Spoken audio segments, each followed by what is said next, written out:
En el ámbito forense, se utiliza mucho porque se pueden hacer algo que se llama superposición craneofacial, que es también como lo que vemos en su lado derecho. Se pueden hacer comparativas del cráneo con respecto a fotografías de los cadáveres, bueno, fotografías obviamente de cuando estaban en vida, y se puede determinar a través de ciertos índices si existe una correlación para el proceso de identificación. Por ahí, si a alguien le interesa, hay más información ahí en internet. Y hay diferentes métodos en los que se puede ir utilizando cada uno de ellos y se vuelve, es muy interesante. No lo vemos tan centrado, no lo vemos tan específico durante la carrera porque nada más llevamos una optativa de medicina legal y forense, pero también se vuelve muy interesante. El uso de las radiografías en estos casos también brinda mucha ayuda al investigador.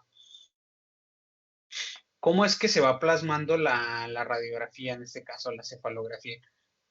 Lo que sucede es que se pone la persona, se va a poner de lado, literalmente de lado, con respecto a el aparato de rayos X. Dependiendo del tipo de aparato, el paciente puede estar sentado o puede estar parado. Se le va a pedir que muerda un posicionador para que la cabeza no se esté moviendo. Y del otro lado tenemos el sensor o la película, dependiendo qué tipo de radiografía vaya a ser.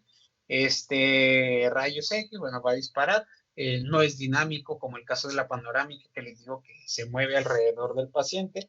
Únicamente es un disparo, se plasma sobre el sensor y listo, la información que se obtenga es lo que se va a pasar como la cefalografía. Tenemos otro ejemplo más. Y bueno, igual que el anterior, ¿qué es lo que se puede ver? Bueno, pues hay diferentes estructuras. Ya hablamos ahorita de la silla turca que tenemos aquí centrado como parte del hueso de los esfenoides. Tenemos ¿qué estructura estaría aquí, doctores?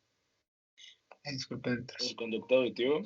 Conducto auditivo, de hecho por acá se ve parte de donde se dirige hacia abajo también. Tenemos, ya dijimos que es el seno paranasal. Y bueno, podemos ver parte de los huesos del cráneo, que realmente pues lo único que podríamos ver algunas veces es si tiene algún tipo de fractura, si presentan alguna tumoración, alguna pérdida de densidad, etc. Tenemos esta otra radiografía, ¿se acuerdan cómo se llama?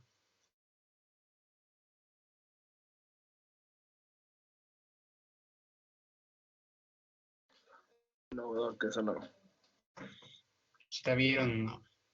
Bueno, esta se llama, bueno, le dicen de Waters o de Waiters, dependiendo ahí cómo le quieran decir. Realmente aquí en México la mayoría dice una radiografía de Waters, y la gente te entiende. Esta radiografía llama mucho la atención porque se ven muchísimas estructuras. El problema es que para el ámbito dental general, pues no tiene mucha aplicación. La utilizan mucho los otorrinolaringólogos, la utilizan los maxilofaciales, la utilizan los médicos que operan trauma, los cirujanos plásticos algunas veces, porque es una radiografía que se toma haciendo que el paciente gire la cabeza ligeramente hacia arriba y se toma como apuntándole la zona del mentón. Es por eso que tiene como esta diferente zona. ¿Por qué lo utilizan mucho los otorrinos? Bueno, porque también vemos diferentes estructuras como, a ver, de aquí, ¿qué corresponde a esa estructura, doctores? ¿El seno? Al seno, ok, seno maxilar. Sí. A ver, está Alfaro Rentería.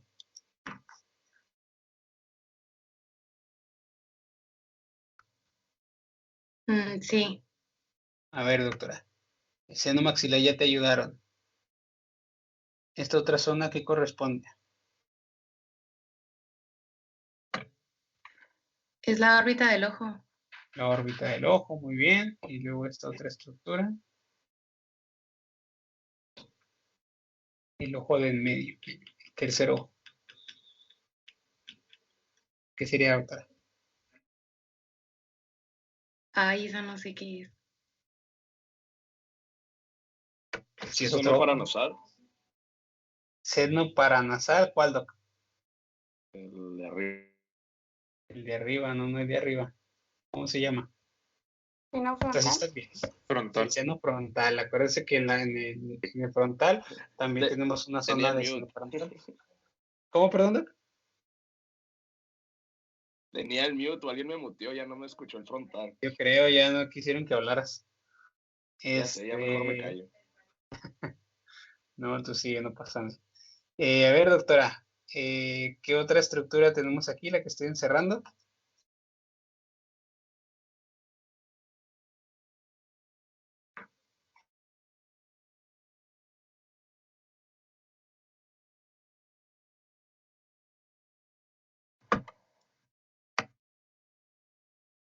A ver, doctora Alfaro Rentería. ¿No es el Este, cigomático? En conjunto con que, mira, aquí te voy a decir dónde se separan, ¿eh?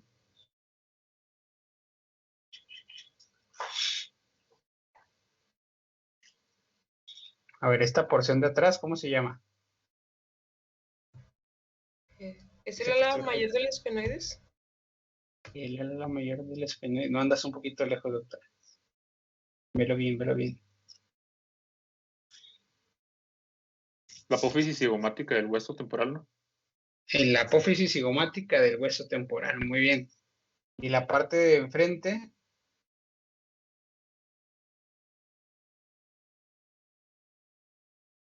Apófisis temporal. la apófisis cigomática, ¿de qué?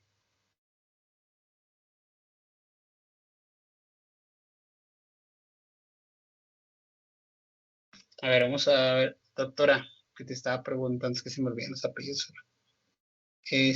Alfaro Rentería.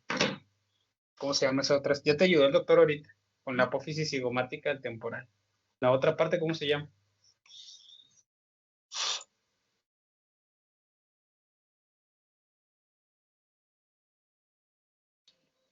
¿Puedo hablar? Deja ver que nos diga primero la doctora, y ahorita te doy la palabra.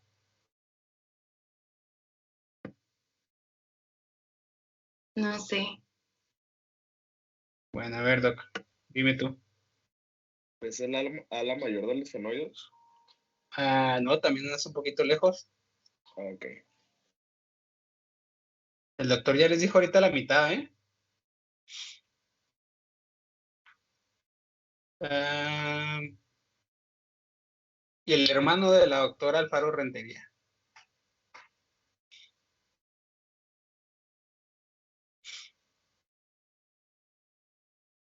Están ahí en la misma casa, uno enseguida al otro. Sí, no, tampoco sé. Ya lo platicaron y no se supo. Valdés Méndez.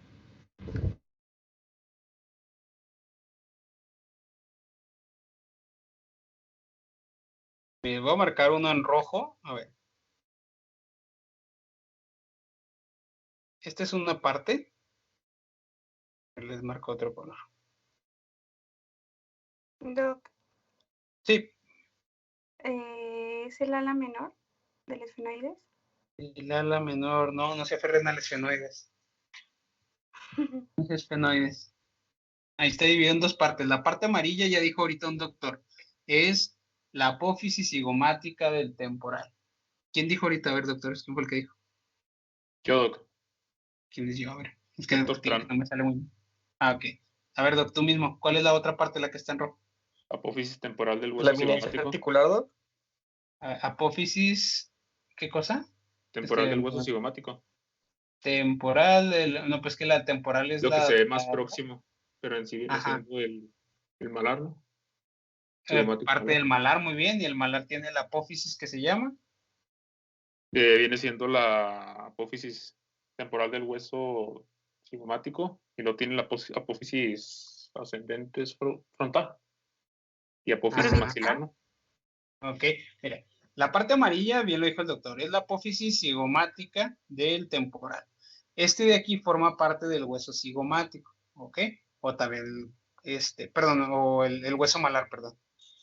Y justamente esta parte donde se unen, esta es la apófisis cigomática del hueso, ya sea malar o parte del hueso maxilar, porque aunque no forma parte del maxilar como tal, se conecta y forma en conjunto, ¿qué cosa, doctores?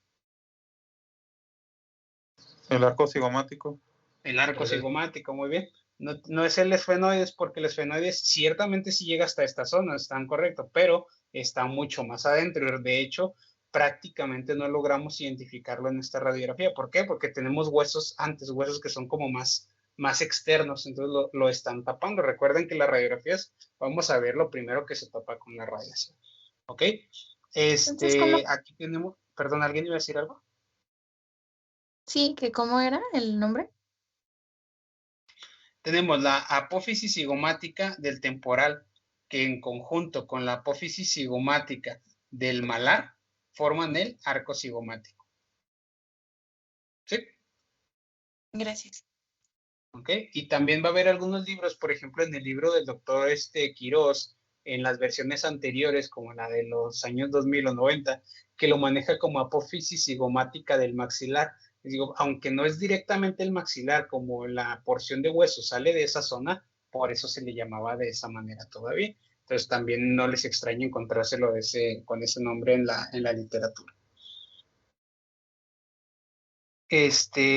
Bueno, aquí vemos diferentes estructuras, ya mencionamos esas. Tenemos aquí el tabique nasal, podemos ir viendo diferentes cosas, vemos desde la unidad que tiene el hueso frontal, ya vimos también lo de los senos frontales, entre otros, ¿ok? Tenemos esta otra radiografía, esta es una radiografía anteroposterior. Como su nombre lo dice, pues lo único es que se pone al paciente de espaldas, se le hace la irradiación y se toma ya esta fotografía, perdón, esta radiografía. ¿Y qué es lo que nosotros nos encontramos? Bueno, ¿para qué sirve? Si recuerdan, les acabo de decir, es que se va a plasmar lo primero que se tope sobre el hueso, perdón, sobre la radiación. En este caso nos va a permitir nosotros poder apreciar un poquito mejor las estructuras que están en la zona posterior. Ciertamente se van a traslapar con las que están en la zona anterior, pero por ahí ya nos va dando una idea. Hay una radiografía que es antero-posterior y una radiografía que es postero-anterior. ¿Para qué vamos a determinar cada una? Pues dependiendo de lo que queramos ver. Si nosotros no nos interesa ver tanto los senos frontales, por decir alguna aplicación, pero sí me interesa ver cómo está la estructura del occipital, pues yo necesito una póstero anterior, o sea, de atrás para adelante. Si es al revés, yo sí quiero ver el seno paranasal, el seno frontal, quiero ver más las estructuras de enfrente, pero también me interesa ver cómo está la continuidad, entonces puedo tomar uno, como este de aquí, que es la anteroposterior. Realmente este tipo de radiografías no es como que las tengamos en el día a día, la utilizan mucho los cirujanos maxilofaciales, los otorrinos, lo utilizan algunas veces el ortodoncista para hacer algún tipo de trazo muy específico, no es como que del día a día, pero sí existe el uso de ellas. Es importante conocerlas porque, por ejemplo, si alguien quiere trabajar en, no sé, en el IMSS, en el ISSSTE, que son lugares de seguridad social, de seguridad sanitaria social, perdón, o de seguridad, donde se le da atención a muchas personas, no se tiene siempre el tipo de estudios radiográficos que nos permitan pues ser así muy específicos, de decirle, tráigame una panorámica y que venga así bien padre la definición y todo. No, muchos de ellos, como están pensados para el uso general del hospital, pues se tiene algo que le sirva tanto a los médicos como a los dentistas. Y este tipo de radiografías son las que algunas veces nos van a brindar. A veces el paciente viene a la consulta y ya viene con una radiografía de este tipo que le tomaron en algún tipo de, ya sea en el IMSS, en el ISSSTE o en alguna de estas instituciones. Y bueno, también nos van a ayudar. Tal vez no van a ser las que determinen nuestro plan de tratamiento, pero sí, mínimo nos vamos a poder ir dando una idea de cómo vamos a ir avanzando, qué se necesita. ¿Preguntas hasta aquí, doctores?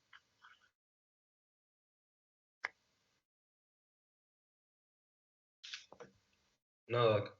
No, doc, todo bien. No, doctor. No, doctor.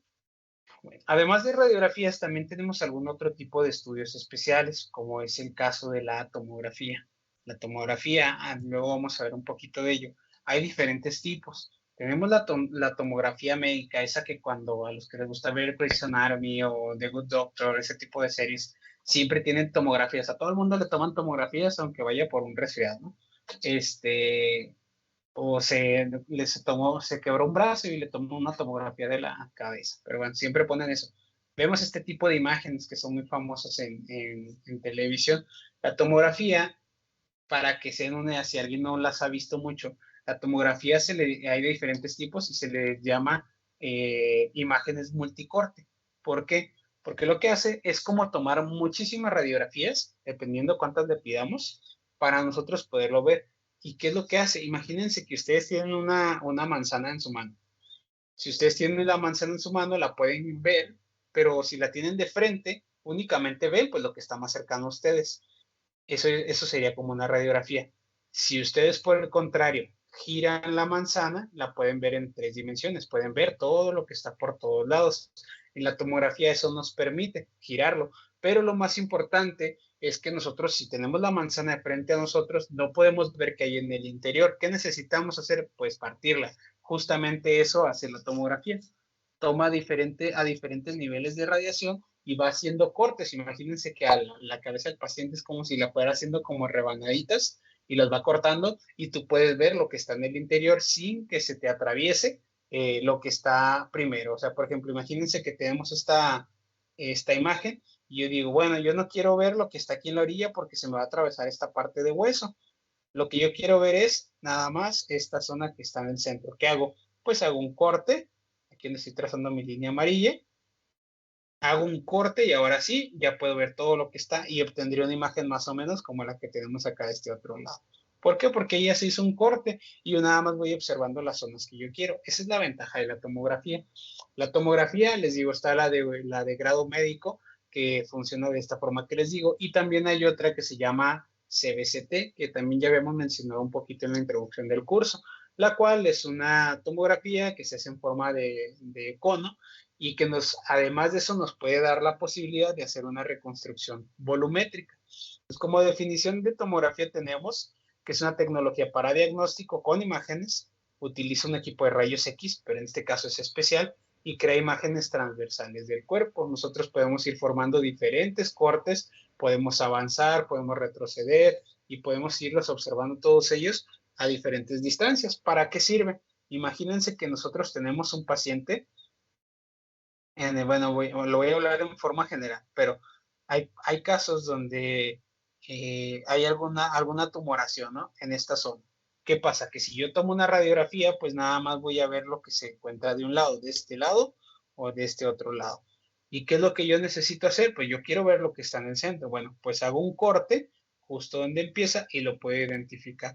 Además, como el cirujano pues va a querer operar, ¿qué hago? Hago otro corte y ya puedo identificar exactamente. Hago mis mediciones de la zona tumoral al frontal, cuánta medida hay, vamos a decir algo, ¿no? 10 centímetros, y de la zona tumoral al oído o al pabellón auricular tengo otros 10 centímetros. Pues el cirujano ya va a poder determinar a qué zona debe de entrar cuando se vaya a hacer la extirpación, por dar un ejemplo. En el campo de la odontología, ¿para qué se utiliza? A veces cuando necesitamos hacer la extracción de algún canino retenido, de un tercer molar que no está en una posición muy convencional. Bueno, la tomografía también tiene muchas ventajas sobre la radiografía.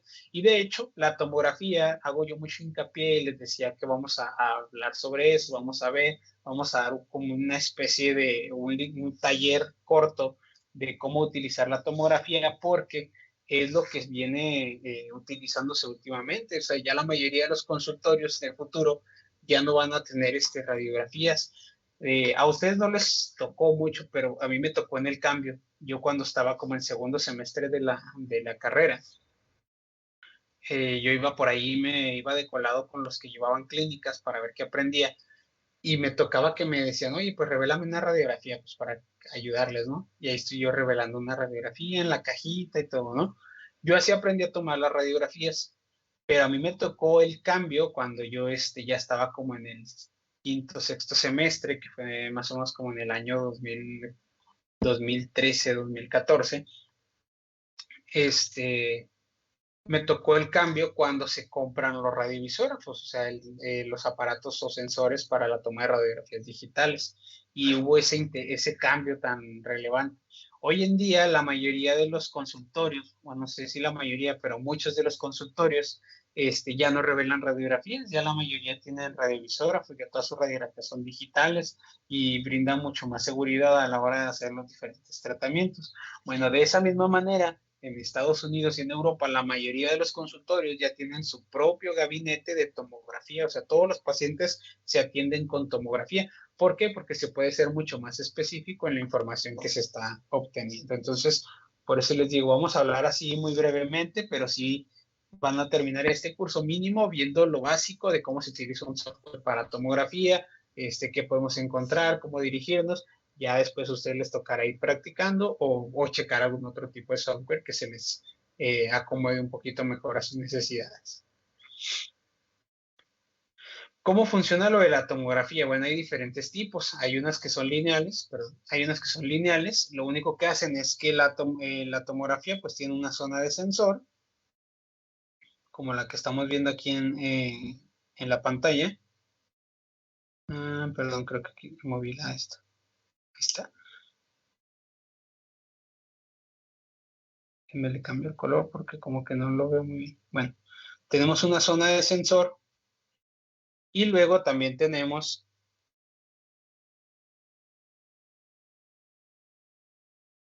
la zona de donde está propiamente el aparato de rayos X o el aparato que va a estar tomando que va a estar irradiando.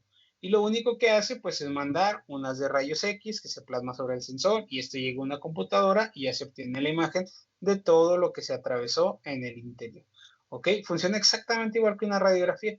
La diferencia es que nosotros vamos a tener muchas como rebanaditas del paciente. Lo que hace es que cuando llega aquí, manda un tipo de haz que hace un corte aquí. Y luego otro que es un poquito más intenso y hace otro corte aquí. Otro que es más intenso y llega hasta aquí. Otro más intenso y llega hasta aquí. Y así, imagínense, se va como rebanando el paciente cada vez. Y con ello nosotros ya podemos ver la zona que yo quiera y poder eliminar la que no quiera. Eso es como que general cómo va a ir funcionando. Claro que es un poquito más complejo que eso, pero para que nos vayamos dando una idea. Y también tenemos otro tipo que es como este de aquí, la tomografía axial computarizada. No sé si alguna vez hayan visto este tipo de aparatos, igual ya sea que a ustedes les hayan tomado una tomografía o que lo hayan visto en la televisión o algo así. Bueno, este tipo de aparatos lo que tienen es que son muy grandes y en lugar de que suceda esto, como les estoy diciendo yo, estos lo que hacen es trabajar de forma giratoria. ¿Cómo hace esto? Bueno, tiene un aparato muy grande, tiene un riel o un camino que va siguiendo el aparato de rayos X que está aquí, y del otro lado, de forma paralela, va a tener el sensor. Entonces empiezan a girar alrededor de este aparato y obtienen la información por todos lados, o sea, por delante, por detrás, por los costados, dependiendo de la zona que queramos ver. Lo van a tomar todo alrededor y con eso se pueden obtener diferentes vistas o diferentes capturas de las imágenes que se van generando. Y eso también pues, nos permite ser un poquito más específicos a la hora de estar diagnosticando. A esto se le conoce como tomografía circular. También sigue siendo tomografía, lo único que cambia es la manera en que se está tomando. Y existe otro, que es la tomografía 3D, no significa que se pueda manipular con las manos, así, pero nos hace este tipo de reconstrucciones volumétricas. Cuando decimos reconstrucción volumétrica, nos referimos a que los diferentes volúmenes y las diferentes densidades que tiene el software las identifica, les da un color y podemos ver este tipo de imágenes. Si ustedes se fijan, este es el mismo paciente y lo que hace es que la empezamos a girar y obtenemos una vista oblicua de un lado, lo vemos la vista oblicua del otro, lo podemos ver de frente e incluso si yo digo, bueno, a mí no me interesa trabajar nada de la zona maxilar, lo único es que me llama la atención que este paciente tiene una fractura mandibular, ¿qué hago? Elimino todo lo demás y me quedo únicamente con la mandíbula. Y esta mandíbula yo la puedo girar hacia todos lados, la puedo ver por la zona lingual, la puedo ver por la zona vestibular, puedo ir haciendo cortes a lo mejor y yo digo, bueno, no quiero verlo arriba y le corto esta parte. Todo eso se puede hacer, o a veces el cirujano dice, bueno, yo nada más me voy a enfocar en la fractura, a ver qué puedo salvar, y corta y se queda con este pedacito nada más, y ya nada más se está viendo la zona fracturada. Por dar algún ejemplo, ¿no? Obviamente. Esa es la tomografía 3D, o también les digo, es una reconstrucción volumétrica.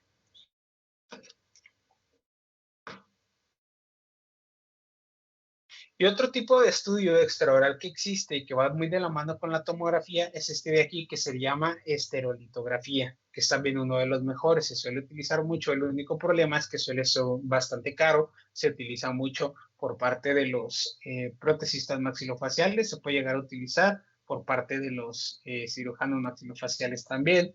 Lo que se hace es tomarle a nuestro paciente una tomografía, así como la que les acabo de mencionar anteriormente, y luego en unos laboratorios especiales se hace la impresión de la tomografía, la reconstrucción volumétrica que se obtiene, se hace la impresión como la que estamos viendo aquí y se obtiene una imagen muy fidedigna de nuestro paciente. Es decir, nosotros podemos, como si le estuviéramos sacando una impresión a nuestro paciente, pero de toda la cara, todo el cráneo, y tenerla en físico. ¿Para qué se utiliza? Bueno, por ejemplo, a veces los cirujanos necesitan hacer una cirugía ortognática y quieren ver cómo van a entrar, qué placas van a poner, cómo se va a mantener todo. Bueno, se imprimen este tipo de estereolitografías y aquí el cirujano puede hacer su práctica de, yo quiero hacer un corte en esta zona, pero está el mentoniano, si lo logro pasar, o quiero cortar un poquito aquí arriba, o un paciente que esté traumatizado, a ver, y si yo pudiera reconstruir esta parte, etcétera. Todo eso se va haciendo y al mismo tiempo, como es una copia fidedigna, o sea, se ve muy, muy parecida a las medidas, a la estructura que tiene nuestro paciente, a veces si se necesita hacer alguna prótesis o algo, se puede aquí mismo planear. Por ejemplo, alguna fractura de un cigomático, que es relativamente frecuente. La placa que se le va a poner se puede medir aquí, se determina el tamaño, se determina cómo va a ser y ya se practica, se pone aquí en la estereolitografía, se mide, se ve cómo va a quedar y ya cuando uno llega con el paciente, pues ya va directo, ya la trae medida y ya nada más se hacen ligeros ajustes para que se quede adaptada totalmente al paciente. Esa es otra de las aplicaciones que se puede dar con el caso de la estereolitografía. ¿Preguntas, doctores?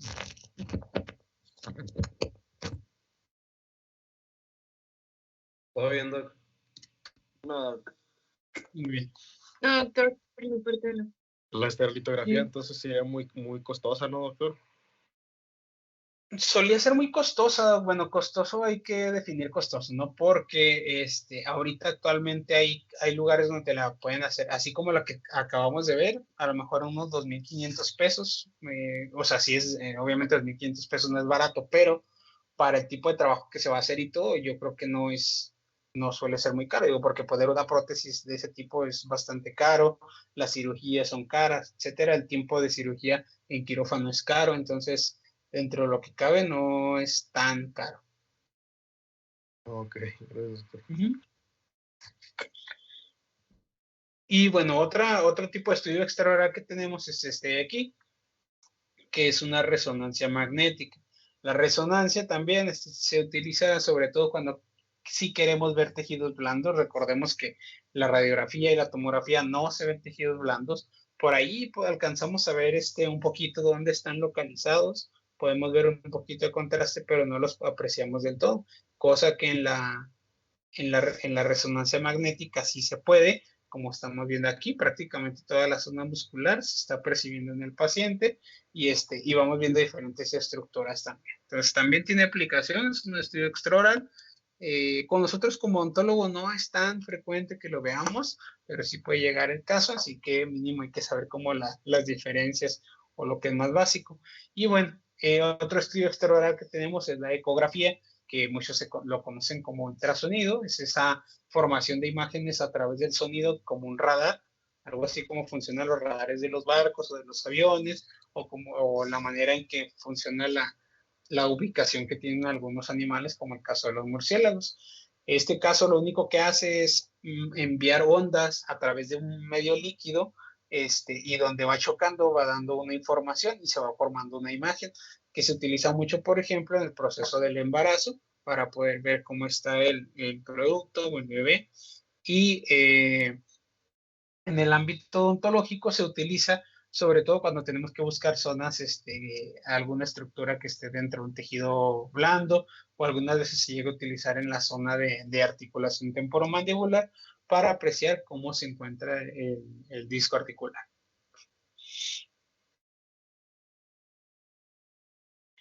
Bueno, para continuar, doctores, ahorita estamos hablando de una manera muy general, pero bueno, todo esto que estamos hablando, independientemente de si es una radiografía, si es una tomografía, lo que sea, debemos de llevar un orden para hablar, para describir, sobre todo cuando estamos hablando para cuestiones de diagnóstico. Entonces, el orden, ustedes pueden seguir el orden que quieran, al menos para esta clase, si vamos a establecerlo, para que no se nos vaya pasando nada, ¿sale? ¿Cómo vamos a describir nosotros nuestra radiografía? Va a depender obviamente del tipo de radiografía, pero en general lo que más vemos son panorámicas. Entonces, ¿qué vamos a hacer? Primero que nada, necesitamos decir qué tipo de radiografía tenemos. ¿Qué tipo? Pues, por ejemplo, ahorita tenemos una radiografía, una ortopantomografía maxilomandibular. Ese sería el tipo. O una radiografía panorámica, una radiografía oclusal, una lateral de cráneo, etc. ¿Qué es lo siguiente que tenemos que buscar? Tenemos que buscar el tipo de dentición. ¿A qué me refiero con esto? Bueno, hay que identificar primero si es una dentición primaria decidua, si es una dentición mixta o si es una dentición permanente. ¿Cuál es el parámetro entre uno y otro? Bueno, la dentición primaria es la que tienen los niños, todos los dientes que conocemos coloquialmente como los dientes de leche. ¿Cuál es la dentición mixta? Se considera dentición mixta a partir de que el órgano dental, los incisivos y los primeros molares inferiores, que son de los primeros en erupcionar, han llegado al plano oclusal y que empiezan a funcionar. Entonces, los incisivos anteriores, que son pues de los primeros junto con el molar, si ya están funcionando y ya están en proceso de oclusión, ya se puede decir que el paciente tiene una dentición mixta. ¿Y cuál es la dentición permanente? La dentición permanente se determina cuando la dentición mixta ha terminado, es decir, que ya no nos queda ningún órgano dental deciduo o temporal y ya todos son permanentes. Siguiente, posible edad que tenga nuestro paciente. ¿Cómo vamos a determinar eso si no somos brujos? Bueno, porque nosotros ya tenemos un panorama más o menos de cómo es la erupción dental. Por ejemplo, ¿a los cuántos años se erupciona el primer molar inferior, doctores? A los 6. A los 6 más o menos en promedio. No vayan a decir como los otros tenían un alumno que decía, no, pues depende, es que yo era muy lento cuando estaba chiquito. No, la mayoría erupciona a los 6. ¿Ok? Hay algunos retrasos, hay algunos que se adelantan, pero bueno, en general a los 6. Entonces, si yo tengo un paciente que toda su dentición es temporal, pero ya tenemos ya tenemos el primer molar que va erupcionando, ¿qué podemos pensar? Porque es un paciente como unos 5 o 6 años, a lo mejor hasta 7 todavía, suponiendo que esté un poquito retrasado en el proceso de erupción. Luego, si vemos que nuestro paciente ya tiene todos los dientes y que además se están formando los terceros molares, pues ya sabemos que es un paciente muy probablemente que es adulto. Entonces, importante la posible edad. ¿Por qué también es importante la edad? Porque a partir de ello nosotros tomamos decisiones y también nos vamos dando ideas de ciertos parámetros. Por ejemplo, hay enfermedades que son más fáciles que se desarrollen por personas de la tercera edad, o hay algunas que se desarrollan únicamente en niños. Entonces, si por alguna razón vemos todas las señales de esa enfermedad, pero el paciente no cumple con el parámetro de la edad, probablemente pudiera llegar a ser alguna otra cosa, que existen sus variantes también, obviamente.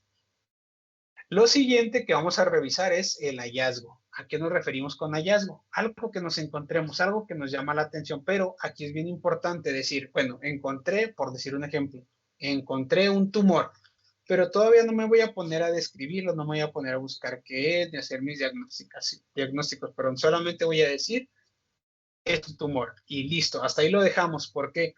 Porque después entramos en conflicto, que ya nada más nos queremos dedicar a eso y no queremos ver alguna otra cosa. Y recuerden que nuestro paciente viene a que lo revisemos como un ente total, o sea, como la totalidad, como un humano que es, vamos a revisarlo completo y al final dejamos lo que es más evidente.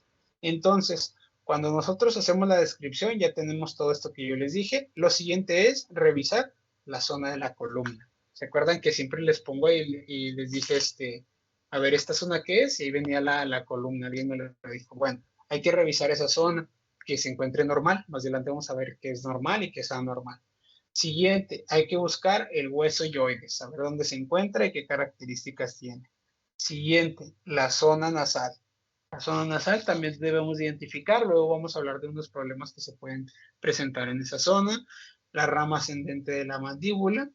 ¿Por qué hay que revisarla? Bueno, que no tenga algún tipo de tumoración, algún quiste, algún desgaste, etc. Zona gonion, que ya dijimos que es justamente el ángulo de la mandíbula, es una zona muy propensa a desarrollo de enfermedades, entonces es muy, muy importante revisarla. Zona parasinficiaria, más adelante vamos a ver cuál es, para que se den una idea, es más o menos el espacio que se comprende entre canino y premolares hasta llegar al primer molar inferior, y la zona sinficiaria, que es la zona que corresponde totalmente al centro de la mandíbula o de la zona maxilar.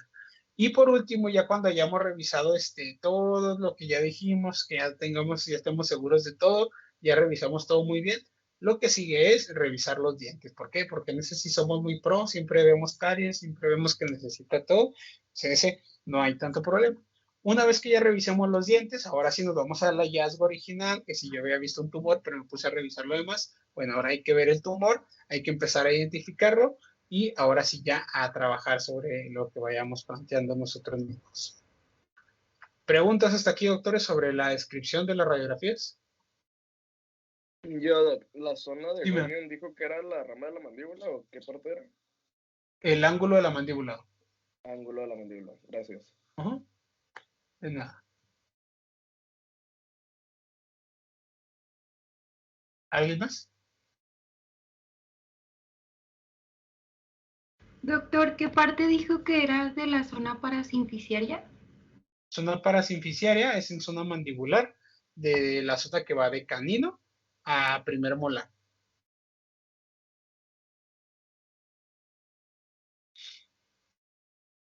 Gracias. De nada. ¿Alguna otra pregunta más, doctores? Esto que les digo ahorita está escrito, pero ya, más adelante lo vamos a hacer práctico también para que se entienda mejor.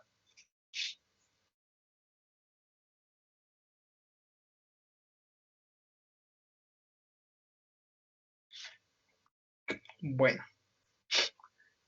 Cuando nosotros hablamos de una radiografía periapical como la que tenemos aquí en pantalla, también hay que hacer descripción. Lo mismo, qué edad creemos que tiene el paciente, qué vemos, si tenemos un hallazgo, todo eso, porque pasa mucho que ven este tipo de radiografías y en cuanto la ven, tiene una caries, necesita una endodoncia o necesita una extracción. Bueno, pero primero vamos a revisar, a ver qué tiene. ¿Y cómo es una forma que se recomienda revisar? Bueno, lo primero hay que revisar el esmalte de todas las piezas dentales. Vamos a separarlo por tejidos. El esmalte. Si tiene continuidad, si no se ve de alguna forma rara, si tiene alguna malformación, etc. El esmalte. Posteriormente, vamos a revisar la dentina, creo que sea un poquito más profundo. Después de ello, nos vamos a la zona del cemento, después a la zona del espacio periodontal, perdón, me regreso. Y el último, la zona, junto con el espacio periodontal vamos a revisar la zona que corresponde al hueso, el ligamento periodontal propiamente, si no se ha inflamado, si no tiene algún tipo de lesión, todo eso vamos a verificar. Y hasta el final vamos a revisar la zona de los conductos radiculares y la pulpa. ¿Por qué al final? Porque regularmente esa es la zona que causa dolor y regularmente esa es la zona que los pacientes llegan ya diciendo, no, vengo a que me quite el nervio, que me queme el nervio, o simplemente va por la extracción.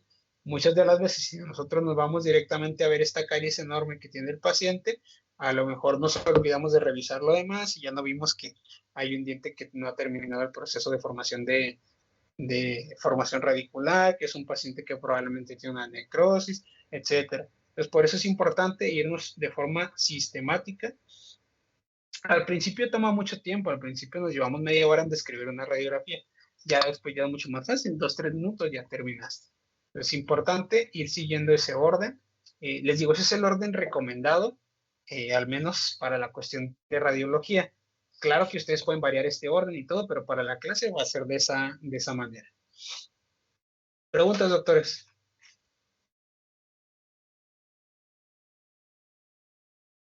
No, todo bien. Todo bien. Todo bien, Ah, doctor. doctor. Muy bien. Bueno, doctores, entonces, aquí hay una radiografía, una ortopantomografía maxilomandibular. A ver, los que puedan, háganle ahí una una captura de pantalla, ¿sale?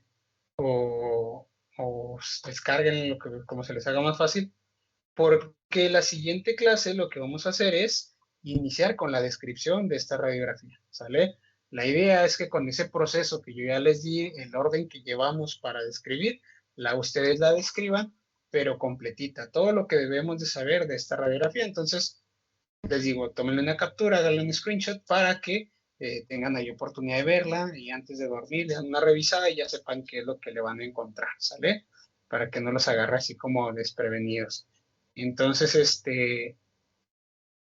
ahí está la radiografía y hasta aquí vamos a dejarlo el día de hoy, doctores, para no saturarlos de información.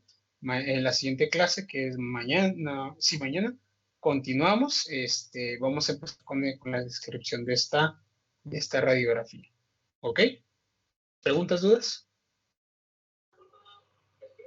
No, doctor, muchas gracias. Bueno, si no hay dudas, doctores, nos escuchamos el día de mañana. Si no es que pasa alguna otra cosa, aprovechen su día, sean felices. Nos escuchamos luego. Bye. Bonito día. Hasta luego. Bonito día. Gracias, doctor. Bonito día. Ay, doctor, gracias.